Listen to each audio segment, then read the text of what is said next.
Hello viewers, আসসালামু আলাইকুম ওয়া রাহমাতুল্লাহ। যে যেখান থেকে দেখছেন, আপনার এখানে যে ওয়াক্তের নামাজের সময় হয়েছে সেই ওয়াক্তের নামাজটা নিশ্চয়ই আপনি পড়ে নিয়েছেন। কথা বলবো বিশ্বকাপ ফাইনালের ম্যাচ নিয়ে। কিছুক্ষণ আগে শেষ হয়েছে। ইন্ডিয়া সাউথ আফ্রিকাকে ৭ রানে পরাজিত করেছে। এখন কথা হচ্ছে, এটা হওয়ারই ছিল। আমি গতকালকে একটা ভিডিও বানিয়েছিলাম যে আজকের ম্যাচে কি কি হতে যাচ্ছে, এবং ঠিক সেম জিনিসগুলোই হয়েছে। দেখেন, বিরাট কোহলি কিছুদিন ধরে রান পাচ্ছিল না। বিরাট কোহলি বিশ্বের এমন একটা ব্যাটসম্যান, তার সাথে কারো তুলনা চলে না। হয়তো সে অফ ফর্মে ছিল ওয়ার্ল্ড কাপ চলাকালীন সময়, কিন্তু আপনার এমন ব্যাটসম্যান, এমন ক্লাসিক্যাল ব্যাটসম্যান, এমন শট যার কাছে আছে, সে বেশি দিন অফ ফর্মে থাকতে পারে না। সে সময় মতো জ্বলে উঠেছে বিশ্বকাপের মঞ্চে, ফাইনাল ম্যাচের মঞ্চে সে জ্বলে উঠেছে, এবং ভারতকে এই যে বড় একটা স্কোর তৈরিতে তার ব্যাটের উপর ভর করে কিন্তু ভারত এই রান সংগ্রহ করেছে। ৭০ রান করেছে বিরাট কোহলি। বিরাট কোহলি ৭০ রান করেছে, এবং দেখার মতো কিছু শট ছিল, স্টেট ড্রাইভ দেখার মতো ছিল। এক কথা বলতে গেলে ইন্ডিয়ার এই রানের শুরু থেকে আমি ভেবেছিলাম, যখন ৩ উইকেট পরে গেছিল, ভেবেছিলাম যে এত রান হবে না। যখন অন্য প্রান্তে আবার বিরাট কোহলিকে দেখলাম যে না, যেহেতু বিরাট কোহলি আছে, তার মানে স্কোরটা টেনে নিয়ে যাবে সে। সে খুব বেশি হিট করতেছিল না, কারণ সে এক প্রান্ত থেকে আগলে রেখে দলকে একটা বড় স্কোরের দিকে নিয়ে গেছে।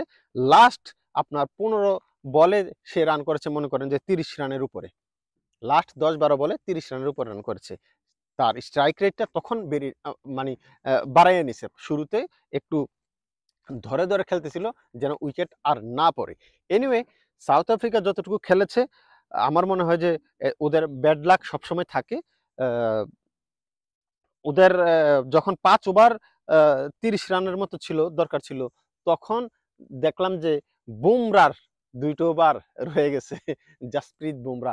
সুতরাং জাসপ্রীত জাসপ্রীত বুমরা এই মুহূর্তে জাসপ্রীত বুমরা এই মুহূর্তে ওয়ার্ল্ডের সবচাইতে ভালো বোলার, ইকোনমিক্যাল বোলার, এবং তার ডেলিভারি গুলা অসাধারণ। এক কথায় তার অ্যাঙ্গেল, যে অ্যাঙ্গেল থেকে বলটা সে ছাড়ে, থ্রো করে, আপনারা দেখবেন একদম ওয়াইড থেকে ছাড়ে সে।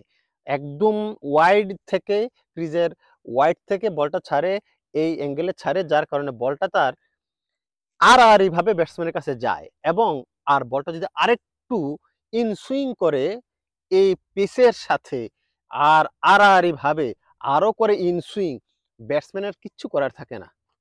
ঠিক এইভাবে সে লাস্ট কিছুদিন ধরে বল করে যাচ্ছে। মানে এক কথায় অসাধারণ, এক কথায় অসাধারণ। তার যেই মানের বল, সেই বল খেলার মতো ব্যাটসম্যান বিশ্বে এই মুহূর্তে আমি কাউকে দেখি না। হয় আপনার ধাউয়া মারতে হইব, মারলে ব্যাটের কানাকানিতে লাগে হয়তো যদি ৪-৬ হয়, এছাড়া আর কোনো উপায় নেই। ঠিক আছে?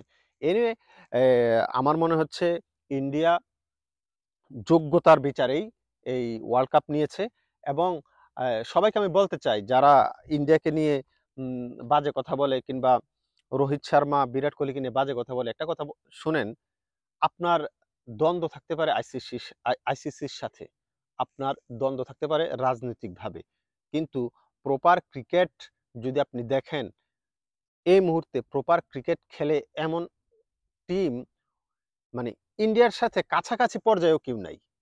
লাস্ট ২-৩ বছর ধরে তো তারা অন্য লেভেলে চলে গেছে। ওয়ানডে বিশ্বকাপটাও তাদেরই ছিল। ওয়ানডে বিশ্বকাপ তাদেরই ছিল। এখন অনেকে হয়তো আমার সাথে দ্বিমত করতে পারেন, যারা বিভিন্ন কারণে ইন্ডিয়াকে পছন্দ করেন না। সেটা আপনার পার্সোনাল মতামত থাকতে পারে। বাট আপনি ক্রিকেটীয় দৃষ্টিকোণ থেকে যদি চিন্তা করেন, তাহলে এই মুহূর্তে ইন্ডিয়ার সাথে তুলনা করার মতো কোনো টিম নেই।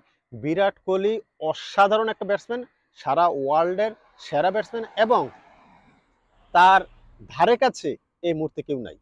আর রোহিত শর্মা অসাধারণ, যদিও আজকে রান করতে পারে নাই। তবে বিরাট কোহলি, আমি জানতাম যে সে রান করতে পারতেছে না, বাট তার স্কোরটা জমায়ে রাখছে। সময় মতো সে দেখাই দেবে, সময় মতো সে স্কোর করবে। তার রান আজকে করে দিল। ৭০ রানের উপর ভর করে ইন্ডিয়ার এই টার্গেট। অসাধারণ বিরাট কোহলি, অসাধারণ রোহিত শর্মা, আর Jasprit Bumrah just just wow. তবে লাস্টে দিয়ে কানতেছে দেখলাম, কি জানি এর নাম, হার্দিক পান্ডিয়া, হার্দিক পান্ডিয়া ওই রকম আহামরি বল কিন্তু করে নাই। যে হার্দিক পান্ডিয়া যেই লেভেলে কান্নাকাটি কইরা মানে ইমোশনটা আ আ নেওয়ার ট্রাই করতেছে মানুষের, আসলে ওই লেভেলের বল সে করে নাই। উইকেট পাইছে ঠিক আছে, বাট ১ম বলটাই ৬ ছিল। ১ম বলটা ছক্কার বল ছিল। জাস্ট অসাধারণ একটা ক্যাচ ধরছে। জাস্ট আমার মনে হয় পুরো বিশ্বকাপের মধ্যে ২ টা ক্যাচ সেরা। এই ক্যাচটা আরেকটা ক্যাচ ক্যাচ ধরছিল সাউথ আফ্রিকা সেম মাহমুদুল্লাহ একটা 6 মারছিল। এই ক্যাচটা ধরছিল লাস্ট ২ বলে ৬ রানের প্রয়োজন ছিল। সেম স্টোরিটা আজকে আবার রিপিট হইলো। সাউথ আফ্রিকা বাংলাদেশের বিরুদ্ধে ধরছিল। আজকে সাউথ আফ্রিকার ক্যাচ ইন্ডিয়া ধরে ফেলছে। এনিওয়ে হার্দিক পান্ডিয়ার ওভারটা ঐরকম ভালো হয় না যতটুকু সে কান্নাকাটি করতেছে। খেলা মোড় ঘুরাই দিছে জাসপ্রীত বুমরা যখন আপনার ওভার করছে। ঠিক আছে? খেলা তখনই ঘুরে গেছে। ধন্যবাদ সবাইকে ভিডিওটা সম্পূর্ণ দেখার জন্য। একটু লাইক, কমেন্ট, শেয়ার দিয়েন। আর কি বলবো? India congratulation. ভালো করে যাও। এটা ওয়ার্ল্ড কাপের বিরাট কোহলির শেষ বিশ্বকাপ বলে দিছে অলরেডি। এমন ভালো ব্যাটসম্যানের খেলা আর দেখতে পারবো না সেটা ভেবেই কষ্ট লাগতেছে। ধন্যবাদ। আল্লাহ হাফিজ।